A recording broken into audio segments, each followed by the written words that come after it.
Oi, gente, tudo bem? Eu me chamo Brenda e eu faço parte do PIBID de Ciências de 2020, que está responsável pela Escola Estadual Santa Rita de Cássia. E eu, junto com o Alisson, a gente foi encarregado de ficar responsável pelo 8º ano. E hoje a gente preparou aqui essa apresentação para vocês sobre o reino planta e o reino animalia, que é assunto do PET 2, e eu espero que vocês gostem. Começando a falar do reino planta, o reino planta é o reino que vai englobar todas as plantas. E como que a gente pode descrever as plantas cientificamente, dizendo assim? Elas são organismos multicelulares, ou seja, tem mais de uma célula, eucariontes, que significa que na estrutura da célula vegetal, o núcleo celular ele vai estar separado do restante da célula através de uma membrana. É como se ele estivesse dentro de uma cápsula lá dentro. E elas também são autotróficas. O que significa isso? Elas produzem o próprio alimento. E elas fazem essa produção do seu alimento através da fotossíntese, que é um processo em que elas também vão estar liberando oxigênio. Então as plantas elas são muito importantes pra gente, porque se elas não existissem, a gente não respiraria. E elas também são matéria-prima de diversos produtos que a gente usa, como cosméticos, creme de cabelo, shampoo, condicionador, perfume, tecidos. A gente tem muita roupa de algodão, né? Algodão à planta. Móveis em geral também são feitos de planta, porque são feitos de madeira. Quando a gente vai analisar as plantas de uma maneira mais microscópica, digamos assim, a gente pode analisar as células vegetais mais de perto. E as células vegetais, elas têm parede celular, que é essa coisinha verde aqui, ó, que eu tô passando o mouse em cima pra vocês. Essa parede celular, ela faz com que a célula vegetal mantenha a forma dela, porque ela é bem rígida, né? E protege bastante a célula vegetal também. Ela também vai ter vacúolos bem desenvolvidos, alguns que ocupam muito mais espaço do que esse aqui que está representado na imagem, porque são ambientes de armazenamento de substância. E elas têm também, que é uma característica única delas, os plastos, que são organelas que vão armazenar pigmento. No caso dessa aqui, que é verde, a gente chama de cloroplasto. Mas nós temos plastos que são de cores diferentes. Por exemplo, a cenoura, o plasto dela tem um pigmento laranja. O tomate, o plasto dela vai ter um pigmento vermelho. Entenderam? O pigmento que vai estar dentro do plasto depende da cor que é a planta. Mas geralmente a maior parte das plantas é verde, né? Se vocês tiverem planta em casa, vocês vão ver. Então, a maior parte das vezes a gente tem cloroplastos ali dentro da planta. Agora nós vamos falar sobre os 4 grandes grupos de plantas que existem. Começaremos falando sobre as briófitas, que são plantas bem pequenininhas, essas plantinhas aqui. E elas vivem em ambientes úmidos e bem sombreados, porque elas são bem frágeis, digamos assim. Elas são comumente encontradas no solo, né?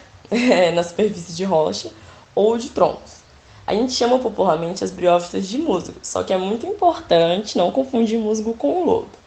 Porque lodo é bem molhado, digamos assim, que os lodos vivem em algas. Os musgos são as briófitas. Elas não têm semente, elas não têm flores, elas não têm frutos, e elas não têm caule, folha ou raiz verdadeira. Ou seja, são plantas bem únicas. E elas também são plantas avasculares. Significa que elas não vão ter vasos dentro delas para conduzir a seiva. E isso vai justificar o tamanho tão reduzido delas. Porque se elas não têm um aparelho adequado para distribuir nutrientes sobre o corpo, elas não vão ter grande possibilidade de crescimento. É tipo quando a gente é muito criança e os nossos pais ficam dizendo pra gente que a gente tem que comer para ficar grande. É porque a gente precisa de muito nutriente para poder crescer. Já as pteridófitas, diferente das briófitas, elas são plantas que são vasculares. Ou seja, elas vão ter vasos condutores de seiva.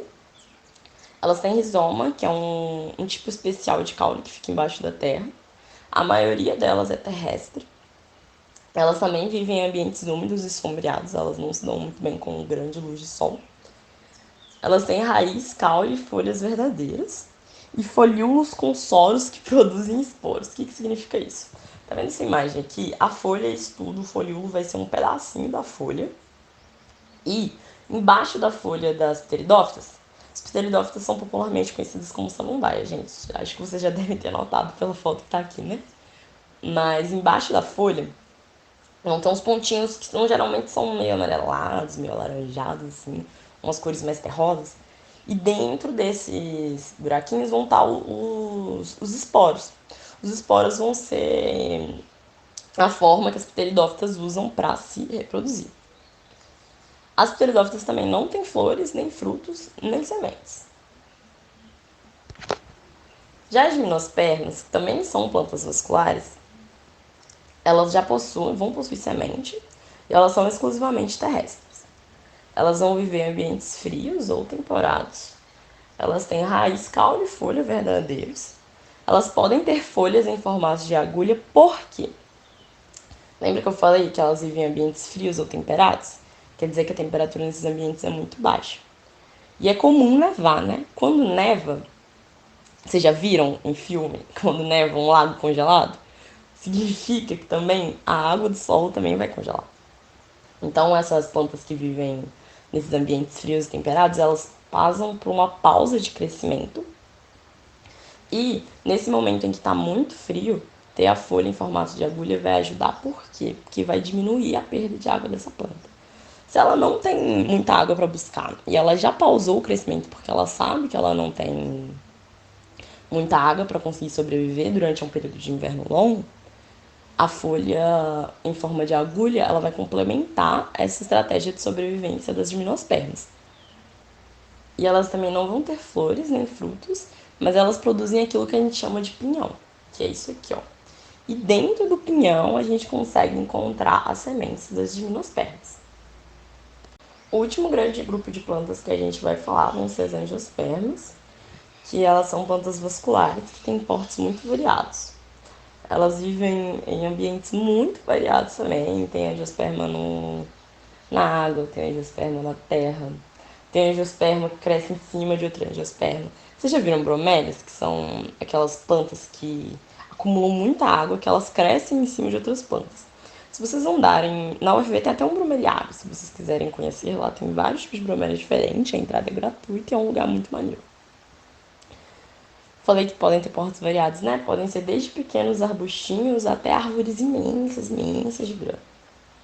E elas podem ter folhas em formato de espinho, que é mais ou menos o mesmo princípio das gimnospermas, que tem as folhas em formato de agulha.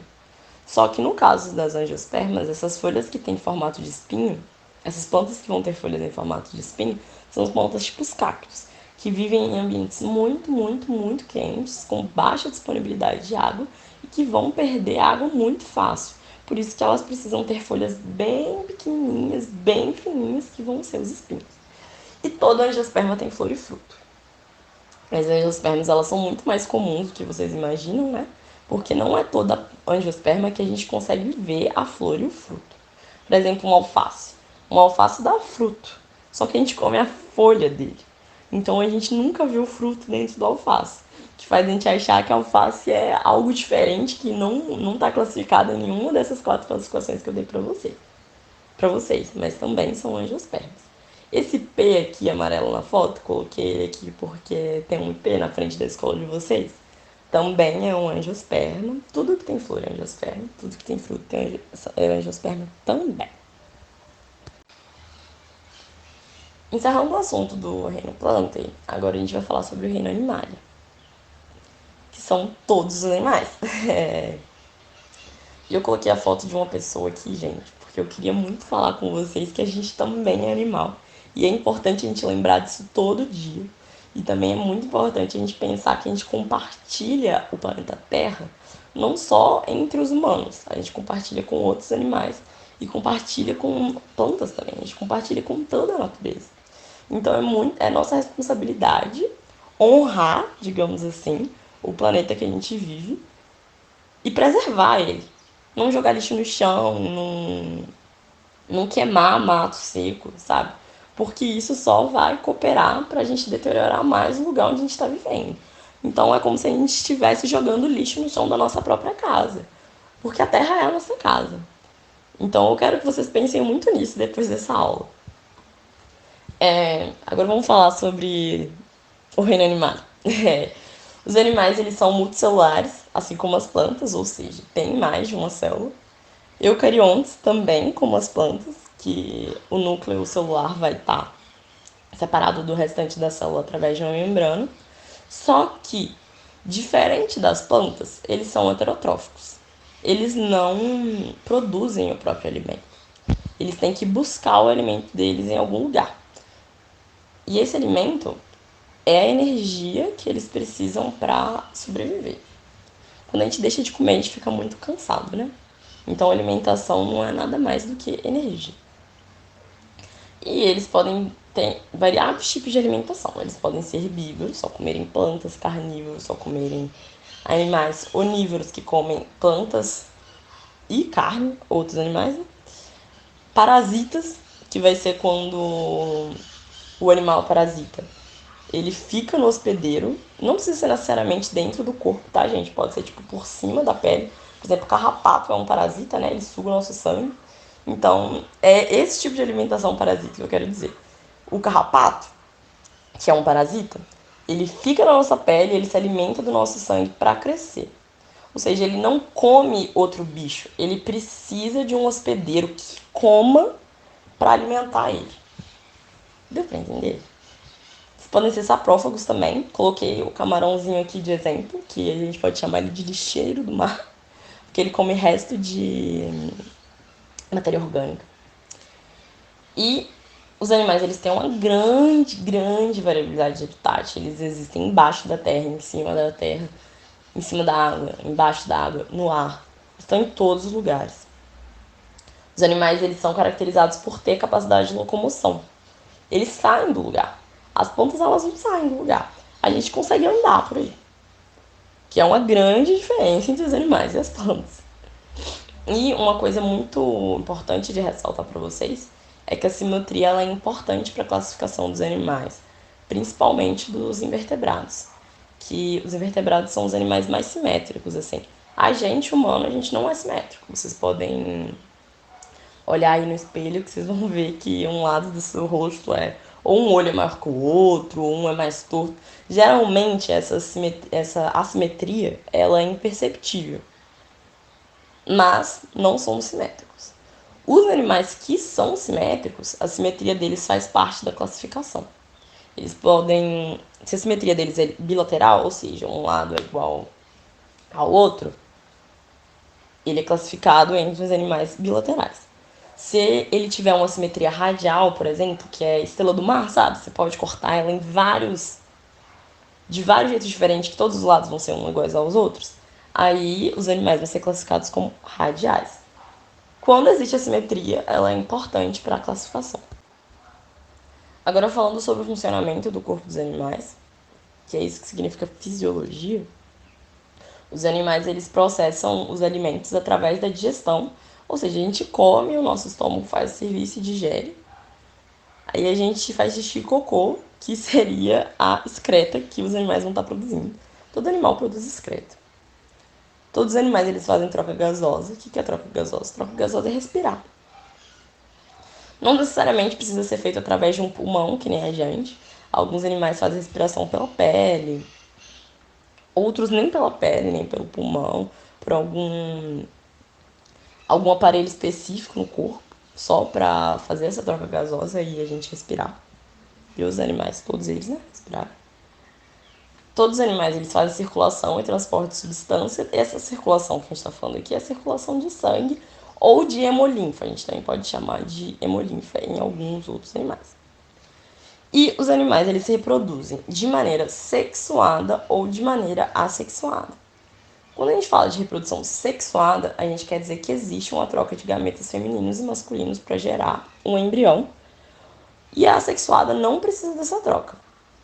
Alguns animais eles podem se reproduzir por uma coisa chamada partenogênese, em que eles se clonam. Alguns animais, tipo as planárias. Quando acabar essas aulas, vocês pesquisam aí o que é planária. Vocês vão ver que é muito maneirinho. São animais que se você cortar o rabo, por exemplo, se você corta o rabo da planária, nasce outra planária do rabo que foi cortado, sabe? Então, assim, a reprodução é bem diversa, assim, entre os animais. Agora falando sobre a célula animal, ela é delimitada só por membrana, diferente da célula vegetal. Ela não vai ter aquela parede, vai ter só uma membrana separando o interior da célula do exterior do nosso corpo. E a célula animal, elas podem ter flagelos ou cílios, que são instrumentos usados para a locomoção da célula. Elas não vão ter nem parede celular, né? Já disse isso. E também elas não têm cloroplastos. Isso não é uma coisa que existe em célula animal, apenas nas células vegetais. Agora eu vou falar para vocês sobre os tipos de animais. Não vou falar especificamente sobre todos os tipos de animais que a gente tem, porque a gente não tem tempo nem espaço para isso. Seria uma aula de 20 horas. Eu fiz 4 matérias na faculdade só para estudar todos os animais que existem. Então eu vou usar aqui uma classificação básica com vocês, que vai ser invertebrados e vertebrados. Os invertebrados, eles representam 97% dos animais, ou seja, tem muito mais animal invertebrado do que animal vertebrado por aí. Como que a gente pode observar isso na vida cotidiana? Você vê muito mais formiga na rua do que cachorro. É só um exemplo, assim, para vocês ligarem essa informação que eu dei para vocês. Os invertebrados, eles são divididos em 33 filos diferentes. É o que eu falei para vocês. Não dá para falar sobre um por um, né? E filos filo é como se fosse um grupo de animal. São 33 grupos de animais diferentes que são unidos através das características em comuns que eles têm. Os invertebrados, eles não têm nem coluna vertebral, nem crânio. E o sistema circulatório deles pode ser aberto ou então fechado. O sistema circulatório de nós humanos é fechado. Nós somos vertebrados, gente. Muito importante lembrar disso. Tô falando isso pra vocês para ficar mais fácil de vocês entenderem como funciona o sistema circulatório aberto. O nosso sistema circulatório que é fechado, vocês sabem que a gente tem um monte de veia que liga todo o nosso corpo, assim. E todas essas veias vão passar sangue, que vão inervar toda a nossa pele, todo o nosso corpo por dentro e mais perto da superfície. Quando o sistema circulatório ele é aberto, não tem essas veias, que são como se fossem canais, né? Para conduzir a hemolinfa. Então, os animais, eles podem ter alguns canais em algumas partes, em outras partes não. E outros animais podem não ter nenhum tipo de canal para estar conduzindo nutrientes e sangue. Quando a gente começa a falar dos vertebrados, eles são os animais que vão ter medula espinhal, coluna vertebral, que são os peixes, os anfíbios, os répteis, as aves, os mamíferos. Tem como característica também esses animais para ter pelo menos 2 camadas de pele, e todos eles possuem sistema nervoso, muscular e esquelético.